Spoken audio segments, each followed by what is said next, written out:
Oh, dire. Sorry. I don't know, right? Shut up and watch the fucking video, you prick. I'm only teasing, right? Anyway, so welcome to another movie review. We're gonna have a special guest, Mr. Elton John. I don't know. Fucking shut up, will you? Not me, you. Anyway, okay, I'll shut up. Welcome to my movie review / movie review on Assault. Why did I look at the title? I know what the fucking title is. Assault on Precinct 13. Ian, sorry. Right. This movie is a fucking classic. It's directed by John Carpenter, and it stars a bunch of fucking actors that I don't know, okay? Except for the two people that are in Halloween. Ian, you know, the people that are in Halloween, the cop and Annie. So, yeah. I just wanna. So stars Austin Stroker, that's what the guy's name is. Okay. Darson Johnson, Laurie Zimmer, Joseph Kaufman. So yeah. Basically, what the plot of it was made in the year 1977. Basically, what the plot of Assault on Precinct 13 is, you got this place, this prison, and these cons end up killing these cops, security guards, and escaping. And essentially, these are a bunch of gangsters that just go around killing random people. They see someone on the street, they want to shoot them. They point guns, they want to kill them. All of that kind of shit. And essentially, there's another prison where these guys are getting transferred from one prison, I think District 9 or not a Precinct 9 to like Precinct 13 or whatever, to this other place. They're meant to go to Precinct 13, but yeah, they're meant to go to this other place, but they end up having to stop at Precinct 13, so they're taken out on a bus that's led by the guy that's in Halloween, who plays Sheriff Brackett in Halloween 1 and 2, and most recently Halloween Kills, and he was also in Escape from New York. I think was he in Prince of Darkness? I'm trying to think. Anyway, he goes with him, and there's this one guy that's like, yo, do you have a cigarette? Do you have a cigarette? And all that. And him and this black guy are brought there, but one of the prisoners is sick and coughing. So it cuts back to them. Meanwhile, you got the main character of the movie, which is a cop, and he's a really respected cop. He's driving, doing his job, and he's sent to go and now work in this prison. He's sent by another cop there, and he drives there and just does his duty, and he meets a girl who he kind of flirts with at the beginning, but they never actually get together, because then she eventually starts flirting with the other guy anyway. But and all that, and then the girl that plays Annie in Halloween works there, and he just basically works at the precinct and has to keep the prisoners in check and all that other stuff. And you know, not really prisoners, because they don't have any prisoners. Like, the place has been closed down. There's no prisoners, but so he has to put up a sign saying, "Look, don't come in." So there's no prisoners at the place, and it's really not a police station anymore, and it's been reworked or something. Anyway, and essentially, what ends up happening then is the guy, there's a guy and his daughter who are out driving, about to visit someone. He likes this girl and like, oh, move in with me, or tell him move in with me or I'll run away. The girl wants to get something to eat. A couple of scenes later, there's this really intense scene where the gangsters are going around looking to kill random people, and fucking are looking to kill random people. Like they target looking at an old lady and a guy that's just sitting down on a bench, and really intense scene. And then they target the ice cream man in a really intense scene. And we cut to a couple of scenes later, the ice cream man gets hit, punched. The little girl gets an ice cream but gets the wrong one and ends up getting fucking shot. And so does the ice cream man. The father finds out, he gets all fucked up. He's in hysterics over it. He finds the gun underneath the glove compartment because the guy said it. Then he heads off to the prison. He goes off to get revenge on the guys that shot the dude. He kills one of them, and then ends up running away to the prison. Meanwhile, Precinct 13, and meanwhile, um, the 6 hour bus drive with the rest of the prisoners stops, and the guy that plays Sheriff Brackett talks to the main character, asking, look, can we put these guys in here because one of them is really, really sick? And he says no, of course, but he convinces him otherwise. Eventually, then, what ends up happening is, oh, baby. Look at that coke. First of all, right? Coke is sexy, right? If you don't like coke, what's wrong with you? There's even a scene in this movie where they pick up a coke machine, put it against a door, smash window. Anyway, sorry, that was a bit weird. I have a coke addiction. No, seriously, I have a coke addiction. That came out wrong. Oh my god, I forgot that was over there. Anyway, so essentially, they put them in the prison. How the fuck is it 7 minutes past 9? Sorry, it's summer. I know. It's bright outside. Anyway, so they put them in the prison, and essentially, you know, they convince them, and they all stay in there to talk, and then the guy runs into the prison, panicking, worrying, the guy that got his daughter killed, and the gangsters end up coming and finding the place, and then it ends up becoming an assault on Precinct 13. Then they start killing random people by using guns that don't even make noise. Silencers. Like, oh my god, they're using silencers and all that. And then a bunch of people are coming in, and they kill the cop, the one that's played by the guy from Halloween. They kill the sick guy. They kill a bunch of people. And meanwhile, the black guy and the other dude, the cigarette guy, are like, let us know what's going on, damn it. And they're in a fucking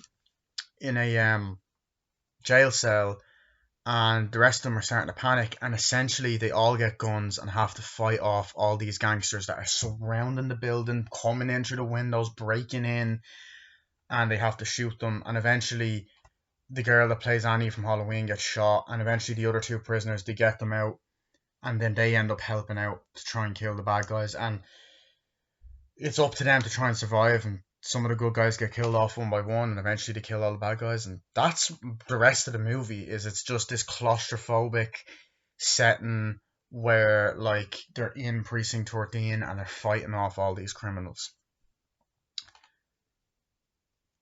This movie's amazing. I watched it for the first time like moments ago, and it is a fucking classic. It is just a John Carpenter classic. What I love about his action films, right? I don't know if I said this in my Big Trouble in Little China movie review a couple months ago, but all of his action films, they differentiate from each other. Like, they're all different, right? This has elements of horror because the bad guys, like, they go around, they don't care about getting killed, they just go around shooting the place. And it's a claustrophobic movie where it takes place in a prison. And, or not in a prison, but in a place like a police station, essentially. Not a prison, a police station. And they're shooting and all that. And, like, whereas, like, Big Trouble in Little China is like a fantasy action kind of martial arts, like, just fun, batshit crazy movie. Escape from New York and is like an Escape from LA, I guess, are like post like apocalyptic films, and then They Live as like a zombie or like a weird demon creature. You put the glasses on and shooting, that kind of stuff, kind of action film. And then you have this classic movie, and this I think was like his second film, and this is before Halloween. No, this was 1976. Sorry, I thought it was 77 because there's a thing that says it won't be open. The sign in it says it won't be open in 1977. But this movie, first of all, I want to talk about the characters. The characters in this movie are great.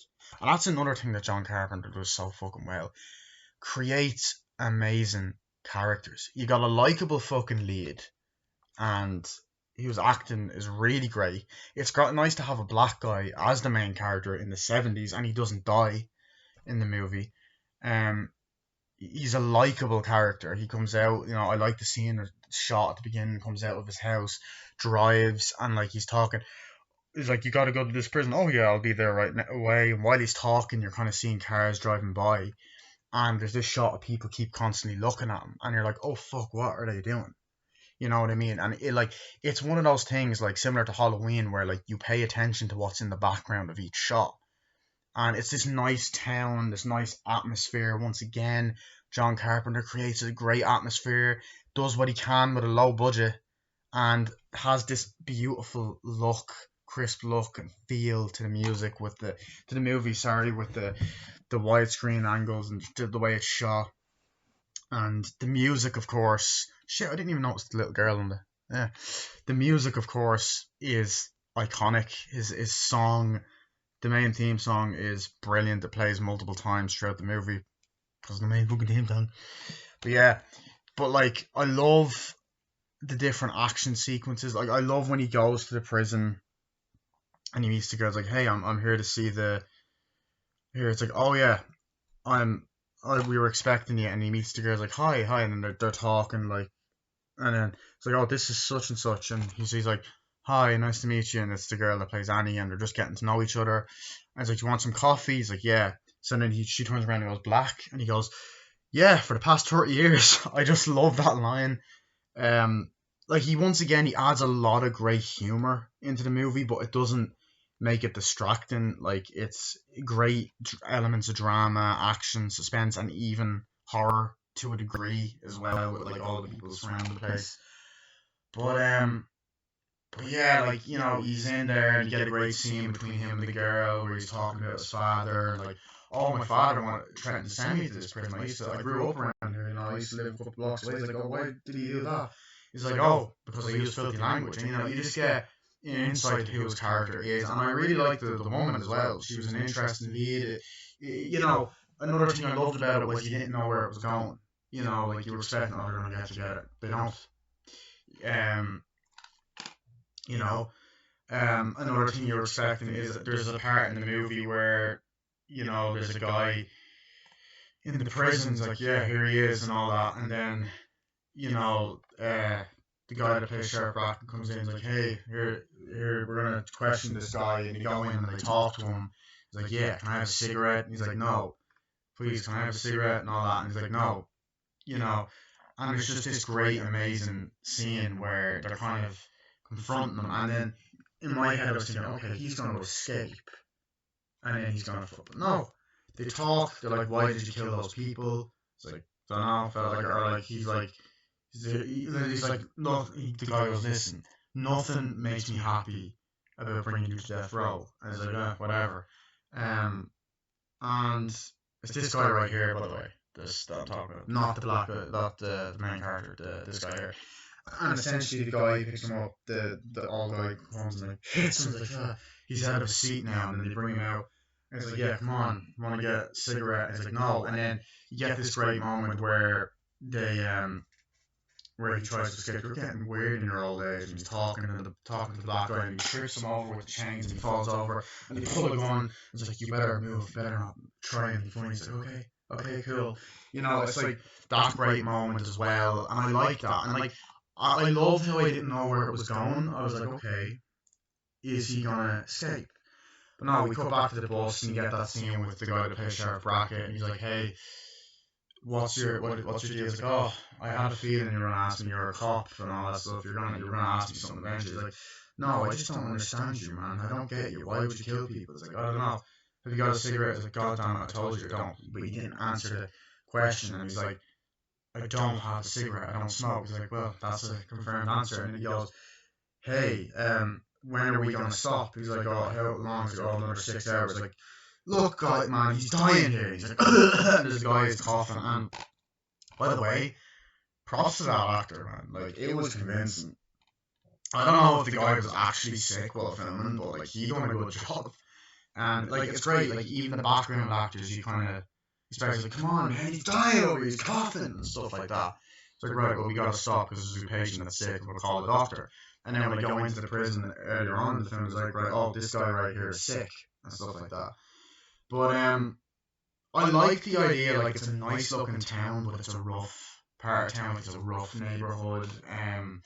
You know, you got the scene where they're driving in, and then the gang members are there, and they're kind of looking around and like getting in and driving off, and that amazing scene where they're looking, the really suspenseful scene where the music is building up, and he has the shotgun, and he's just kind of looking, and he sees an old lady, and you're like, about to pull out, and he's about to kill her, and this guy's like, no, and he does that, and then you get that amazing scene with the ice cream man, and he's just there, and like you see him driving past the going, and he's kind of like really freaked out, and he's like, you know, and the ice cream music is building up, and it's actually pretty creepy and suspenseful and all of that. I love that aspect of the movie, the suspense, the, you know, the fear, and they drive around, and he's kind of like, you know, about to look, great shot of him about to grab the gun, and just an amazing fucking scene, you know. And it's in LA, yeah, that's the set, it's LA, but it's such a great moment. And I like the part with the father and the daughter. I was kind of at first kind of thinking, okay, where's this going? Because I was like, okay, how is this going to tie in the story? But every character ties in to the story of the movie, which is great, you know? So I was there like, okay, so he's in the car with his daughter, you know, I was like, so, when we get there, I want you to tell her that I want to marry, that if you don't marry her, run away. It's like he's gone over like in the car, just like repeating what she said, what he's saying, and then he's like, and also say run away. It's like, Dad, I'm not gonna say that. Okay, maybe drop that part. It's like, I'm hungry. It's like, yeah, where is the? I can't find anything. Where is the place I'm looking for? And all that. I love that part. And then it cuts back to him. He's like, I gotta use payphone street. He's like, can I go get ice cream? And I was like, yeah, please. And then she walks over, and then you're like, oh shit, what's gonna happen? And then what ends up happening then is pretty amazing. So what ends up happening is she goes over to get ice cream, right? He can I have some ice cream? He's like, no, kid, I'm closed and stuff like that. He's like, you gotta go, and like he's trying to protect her. He's like, come on, I want some. He's like, what do you want? A vanilla swirl. So he's like, okay. So he goes away, and she goes away, and they're like, okay, she's safe. Then the gangsters come, and he comes out, and like, oh come on, man. And it's like, and then they put a gun to his mouth, like, shut up, and then like they put a, I don't even think they talk, did they? But they put a gun to his mouth, and they're gonna shoot him and stuff like that. And then like you're like, oh shit, and they hit him, and he's like, oh, I forgot something. Hey, you gave me, this is not vanilla, this is regular vanilla. You gave me the wrong thing, and then the guy just turns and fucking shoots her, and the blood, and they're like, oh my god. And a really great practical effect, a disturbing scene, but a great practical effect. I'm surprised it got a 15 rating, because an 18 would have been, you know, more suited, I guess. But the guy's on the ground, gets shot. The guy's talking, he cuts the guy on the phone, and he's talking on the phone, and he runs over, sees his daughter dead, and sees the guys like, there's a guy in the glove apartment. Then he goes, and there's an amazing scene where great shot of a car driving, and he's shooting, and the guy pulls out a gun, and he's about to like shoot, and he's shooting at him, and he shoots the fucking villain, and he falls, and he runs off, and then the two guys are there standing over him, and then the movie really, like, and throughout the movie, you know, at the beginning, it's like 8:46, 6 p.m., 9 a.m., all that kind of shit, and you're like, where's this going? Like, you know, what's gonna happen? You know that something's gonna happen, and the title itself says it, Assault on Precinct 14. I mean, everything then is just suspense. I like, it's dark. Guys, like, I better go out and put up a sign. We cut back to the prison, him getting to know the people.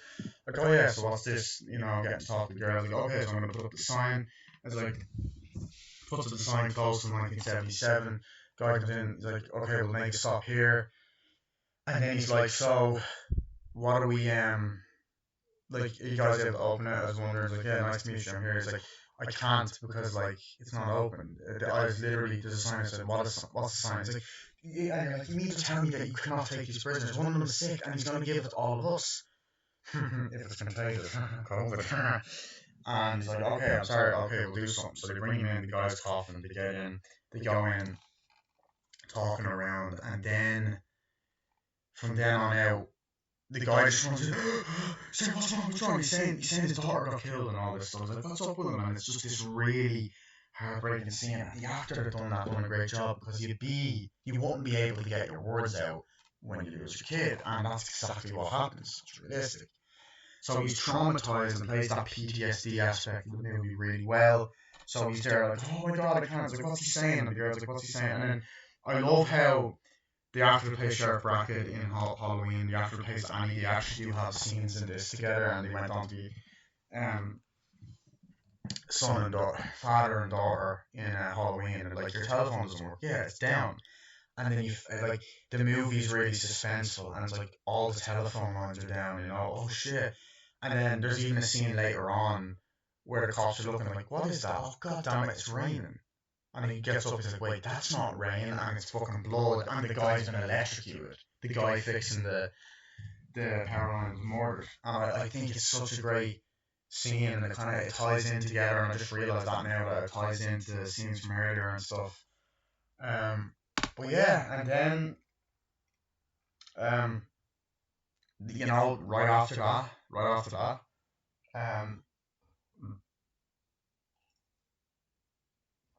you know, there's a lot of great action, pretty much. They're like, what's happening? We gotta lock the door, and the guys are coming in like, oh shit, they're shooting, and then people are coming in at the back, and they start shooting, and the guy gets fucking shot, the cop gets shot, the sick guy gets shot, a bunch of people get shot, and then they're in the prison, they're cells, like, what's happening? You have a cigarette? It's like, no. And then it cuts in and out and stuff like that, and like, let us out. It's like, you know, we can't do that. It's like, at least let us help, goddamn, at least tell us what's happening and stuff, and people are getting shot. And then the girl that plays, they're talking like, what do we do, and stuff, and then it's like, I don't know. And then the cop goes out, and this really fucking funny moment, like, actually just before they get shot moment, the cop goes out, and he instantly just goes, he gets fucking shot, and the girl's like, he just fell down, and it's like, he hasn't fallen down, he's been shot. She's like, wait, what? And I'm not gonna lie, she got very annoying. I'm glad they killed her off, but she got very annoying. And essentially, there's all this great action, like, what's happening? They're using silencers and they're shooting, and that's what makes it suspenseful. Bullets that don't make noises. Like, the only thing that makes noise is glass. It's like, well, someone would have heard the gunshots. We called the department, the phone was down. It's like, the glass made noise. Well, someone probably heard that. And like, I don't know what to do. And then there's an amazing scene where they're coming into the box, and they're shooting the different people at the fucking door, and it's scary. They're like, what are we gonna do? And there's a lot of just movies mainly driven by dialogue. Like, okay, we gotta get out of here. We gotta see what's happening. We gotta, you know, stop them. And then they come into the back at times and fucking shoot, and like, oh shit, run! And then there's all these great fucking action sequences where they're coming through the windows and like, and Easton's like, right, well, we all have a gun, okay? We all gotta stick together.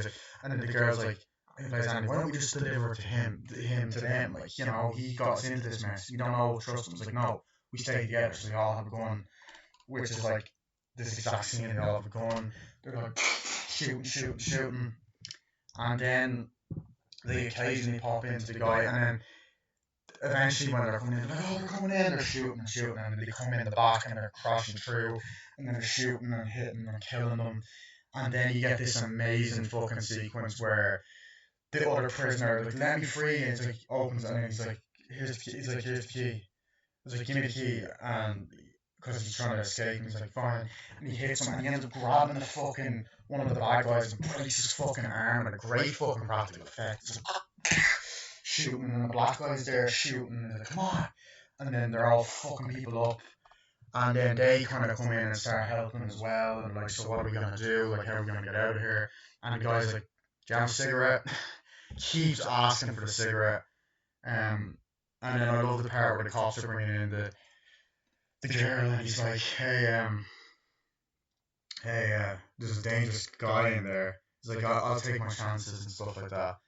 And then there's all these amazing scenes, like, look what he's done, how can we get rid of them? And people are coming in and then shooting left and right, and then he almost becomes an anti-hero and actually a likeable character, because usually when it's like a prisoner teaming up with guy, he becomes likeable, he becomes friends with the cop, and the other guy's like this. It's like, what are you going to do after this? I don't know.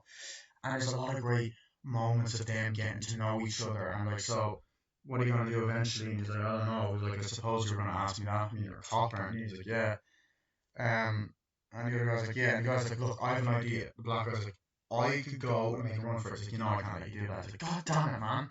And there's just a lot of great dialogue and scenes and funny moments and like, kill those motherfuckers. There's all these, I don't know the exact line, but there's all these cool fucking lines that the guy says, and then like, they're all coming in from the back and shoots the fuck with the shotgun, and all these great moments, great blood, practical effects, and they're running through the prisons like Halloween vibe, and then eventually the character plays and the actress plays the it was Julie's the character's name, that's her name. It's like Julie, and she gets shot, and there's just an amazing scene where they're all just standing around and all this sad music is playing, and it's effective. It's an example of show don't tell, even though I didn't care about a character. Then there's a great part where he's like, okay, we need you to go underneath the sewers. So he does, the black guy goes up, he tries to get the cops, he tries, he's gonna make it, and then one of the guys ends up shooting him. So he hasn't made it. Yeah, maybe he hasn't made it. It's like, shit! You know, there's all these great shots, and they're shooting more people, and there's a part where she gets shot, but she survives. And there's all these glass smashing, and there's obviously the part where the cops are looking for him. It's like, I can't even find the goddamn place. You know, it's that kind of funny humor. It's like, it's located here, and they're saying it on the radio, it's this way, and all that. But anyway, they're shooting, and then there's this amazing scene where they're all coming in, like, okay, we gotta fight them off, and they're coming in with shields, and they're hitting, and they're shooting, and eventually they manage to call the SWAT team, and they all come and shoot the bad guys, and then they're all there, and they're all looking at her, and the guy's like, anyone have a cigarette? I love that. Great scene. And I also like how him and her start flirting. And he's like, do you have a cigarette? And she's like, yeah. And he's like, you got a light? And she's like, yeah. And then they start talking. Now, I'm not going to lie, at parts of it did feel like a porn where like, so what are you going to do when you get out of here? I don't know. And then they're talking and getting to know each other. There's also that scene where the bad guy comes and he has that kind of t-shirt and he has something written on it. It's like, is that a sign? But yeah, I love that. And then I love the opening scene with the shot in prison. I was like, okay, we gotta go. And then they're running out and they're shooting. And I was like, here, stop it. This is the police. Come out with your hands up. They're escaping. And then the guys are shooting at them. And they shoot the bad guys and shoot prisoners and they escape. And then there's that amazing scene where they're all sitting around saying something. And they're all fucking putting the knife onto their fucking skin. It's like a cult something kind of thing. And they're like putting their knife onto their arms and the blood is there. And great use of practical effects. So yeah. The music in this movie is unbelievable. It's amazing. The acting, the cinematography.